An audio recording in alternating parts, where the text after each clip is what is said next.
오늘 본문은 고넬료의 집안에서 벌어지는 일입니다. 고넬료는 이방 나라의 백부장이었습니다. 그는 이방인이었고 또 지위가 있었으나 베드로부터 이 하나님 말씀 듣기를 사모하고 기다리는 겸손한 사람이었던 것으로 보여집니다. 이제 오늘 본문에서는 이 베드로의 그 고넬료 초청에 의해 온 베드로가 고넬료에게 이제 말씀을 선포되는 시간입니다. 그리고 이제 베드로가 여기서 말씀을 전하고 난 뒤에 놀라운 사건이 일어나는데 그게 바로 성령이 임하신 사건이었습니다. 신약에서 성령이 임하는 첫 번째를 말한다면 우리가 잘 아는 사도행전 2장의 오순절 사건입니다. 오순절은 사도행전에서 굉장히 중요한 의미를 가지는데 예수님께서 십자가를 지시고 부활하시고 난 다음에 승천하신 후에 하나님 앞에서 기다리고 기도하는 예루살렘 모든 그 사람들에게 성령이 부어지는 사건이었습니다. 그래서 예수님은 너희는 예루살렘을 떠나지 말고 기다리라. 그리고 이 약속이 마침내 나타나고 주어진 사건이 성령 그 오순절 사건입니다. 그리고 사실 이 사도행전은 성령을 그때 받고 나서 기적이 일어나고 이제 사도행전의 줄거리가 본격적으로 이제 전해지는 나타나기 시작합니다. 그런데 이와 같은 중요한 성령의 사건이 또 한 번 나타나게 되는데 바로 오늘 이 고넬료의 집안에서 나타나게 됩니다. 고넬료가 어떤 사람이냐면 이스라엘 사람이 아니라 이방 사람이었습니다. 이방 사람에게는 복음의 문이 닫혔다라고 생각되어졌었는데 또 이방인은 부정하다라고 여겨져 있었는데 이런 고정관념이 깨지고 이방에게 성령이 임한 사건이 바로 오늘 본문이라는 것입니다. 그래서 사도행전 2장이 오순절이 있다면 10장은 이방인을 향한 이 오순절 사건이라고 볼 수가 있습니다. 그래서 이방인에게 오순절 사건이 일어나고 성령이 임해서 이제 놀라운 복음이 이방인에게 전해지고 이제 성령의 증거가 본격적으로 시작한 것입니다. 이것은 베드로와 유대인들에게 굉장히 충격적인 사건이었습니다. 유대인들에게는 자신들만 선택됐다는 선민 의식이 있었습니다. 이방인들은 하나님의 역사를 방해하는 하나님의 백성이 아닌 자다 이렇게 알고 있었는데 베드로 역시 그 사상 속에서 이방인들을 여기고 복음을 전하지 않으려고 했었는데 하나님께서 베드로에게 이 환상과 계시를 통해서 고넬료를 만나게 했고 또 이 성령이 부어지면서 베드로 역시 새롭게 깨닫게 된 것입니다. 하나님의 역사가 이게 아니구나, 뜻이 이게 아니었구나, 더 높은 뜻이 있었구나. 그래서 오늘 10장 34절과 35절에 보면 이렇게 베드로가 말을 합니다. 베드로가 입을 열어 말하되 내가 참으로 하나님은 사람의 외모를 보지 아니하시고 각 나라 중 하나님을 경외하며 의를 행하는 사람은 다 받으시는 줄 깨달았도다. 베드로가 이렇게 고백을 하게 됩니다. 여러분, 이 베드로의 놀라운 이런 고백이 우리에게도 있어야 될 줄 믿습니다. 하나님은 사람의 외모를 보지 아니하시고 아니하시는 줄 내가 깨달았도다. 하나님을 우리가 알면 알수록 우리의 생각과 고정관념은 깨져야 됩니다. 그리고 하나님은 내 생각보다 더 높으신 하나님이구나, 이게 다가 아니었구나 하면서 어떤 하나님이신 줄, 나의 생각보다 더 크신 하나님인 줄 우리가 깨달아야 한다는 것입니다. 우리의 신앙이 그렇게 돼야 됩니다. 나의 생각은 깨지고 내려놓게 되고 하나님의 생각과 뜻이 우리에게 깨달아짐으로 그 하나님을 우리가 다시 믿고 신뢰해야 되는 것입니다. 우리의 생각대로 믿는 게 아니라 내 생각보다 더 큰 하나님의 뜻을 믿고 그분을 신뢰하는 것입니다. 그래서 우리가 그 하나님의 놀라운 역사를 믿고 믿을수록 하나님의 놀라운 역사를 보고 우리의 생각이 변화되는 것입니다. 베드로는 복음을 이 설교를 하기 전에 놀라운 하나님의 뜻을 깨닫고 그 감격에 빠지게 된 것입니다. 하나님은 사람의 외모를 보지 않는구나. 모든 이방 나라가 다 하나님을 경외하는 모든 사람들이 하나님께서 예배를 받으시는구나. 이것을 깨닫는 것입니다. 자신의 한계와 무지가 깨지고 하나님의 크신 계획이 이제 이방의 나라를 향한 복음이 드러난 것입니다.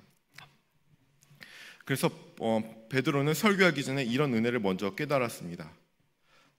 우리는 이 하나님께서 이끄시는 곳에 나아가야 되는 줄 믿습니다.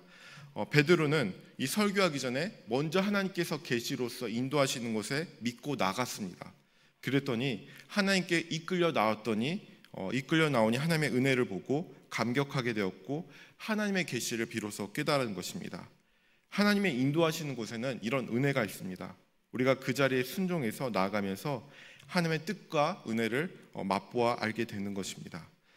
이제 베드로는 그 감격 속에서 말씀을 전하고 예수 그리스도의 생애와 죽음과 부활에 대해서 고넬료 집안에 설교를 하게 됩니다. 그리고 나서 이제 44절에 보니까 어떤 일이 벌어졌는지 이게 나오게 되는데요. 44절에 보니까 베드로가 이 말을 할 때 성령이 말씀을 듣는 모든 사람에게 내려오시니 라고 합니다. 복음을 증거할 때 이 말씀이 들려질 때 성령이 모든 사람에게 내려오셨습니다. 성령은 언제나 말씀과 함께하고 이 복음은 바로 예수 그리스도입니다. 그리고 이 성령이 이제 이방인에게 전해졌다는 것입니다. 성령이 임했다는 것은 하나님의 영이 그들의 마음에 이제 임하셨고 그들을 친히 이방인을 내 아들이다, 내 딸들이다 이렇게 양지됨을 증거하기 시작했다는 것입니다. 이것이 말해주는 것이 무엇이냐면 성령은 예루살렘에서 이제 온 이방인 그리고 오늘날 우리에게까지 임하신다는 사실입니다. 그토록 의외성을 느끼고 아니라고 생각되었던 이방인에게도 성령을 부어주셨습니다. 그리고 성령은 오늘날 우리에게 누구에게도 충만히 임하시기를 원하신다는 것입니다. 에베소서 5장 18절에 보면 오직 성령으로 충만함을 받으라, 이 말씀은 명령형입니다.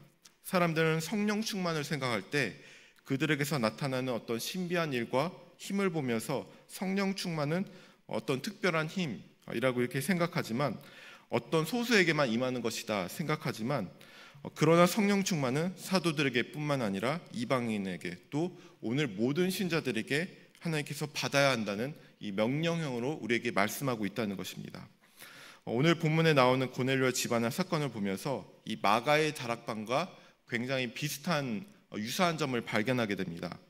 이 마가의 다락방도 그렇고 오늘 고넬료 집안도 그렇고 모두가 이 말씀을 사모하는 사람들이 모여 있었다라는 것입니다. 누구 한 사람만 골방에서 체험했다는 식의 이야기가 아니라 공동체가 모여 기도하고 말씀을 듣는 자리에서 성령을 체험하게 됩니다. 마가의 다락방에서 오순절 사건은 120명이 함께 모여서 체험하지 않았습니까? 베드로도 오늘 이 특별할 것도 없고 요한도 특별할 것도 없이 모두가 함께 모여서 하나님을 사모할 때 그곳에 체험되었다는 것입니다.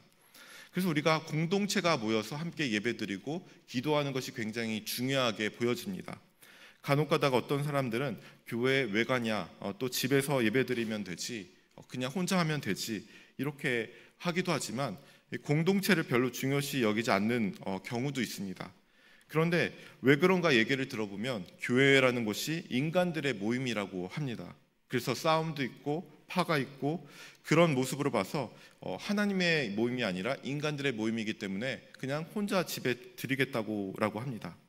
그런데 교회는 하나님의 뜻입니다. 함께 모여서 우리가 그리스도의 몸을 세워가는 것입니다. 정말 하나님 한 사람이 하나 앞에 서 있는 사람이라면 우리가 이곳에서 이런 균형이 맞지 않는 곳에서 하나님의 뜻을 갖고 서로 맞춰가고 함께 이렇게 맞춰감으로 그 열매가 나타날 때 성령의 열매가 나타나는 거 아니겠습니까?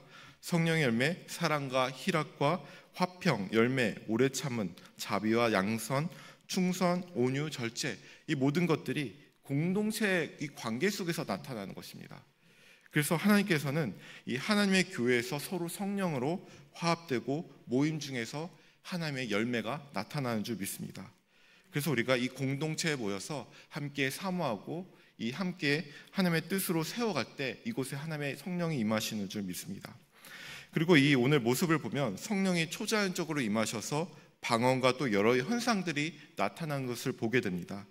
이러한 현상을 놓고 볼 때 이것의 주체는 바로 성령이시다라는 것입니다.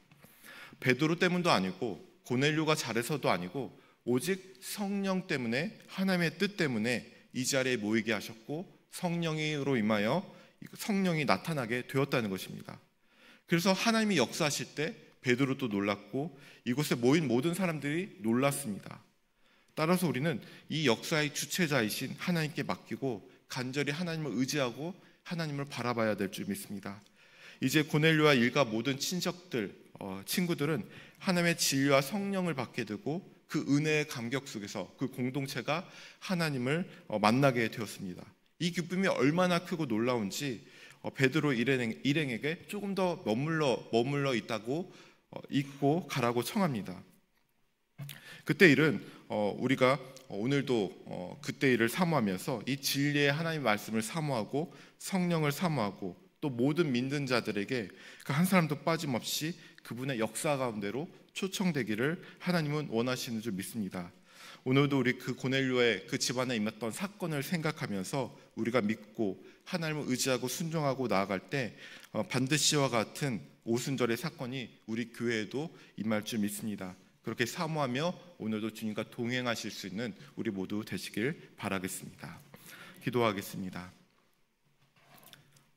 하나님 아버지 감사합니다.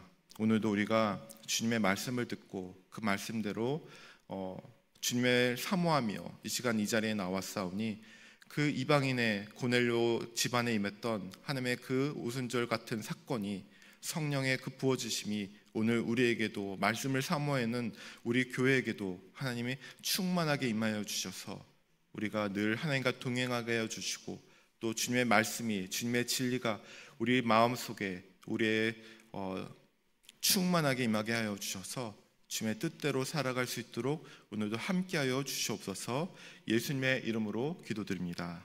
아멘.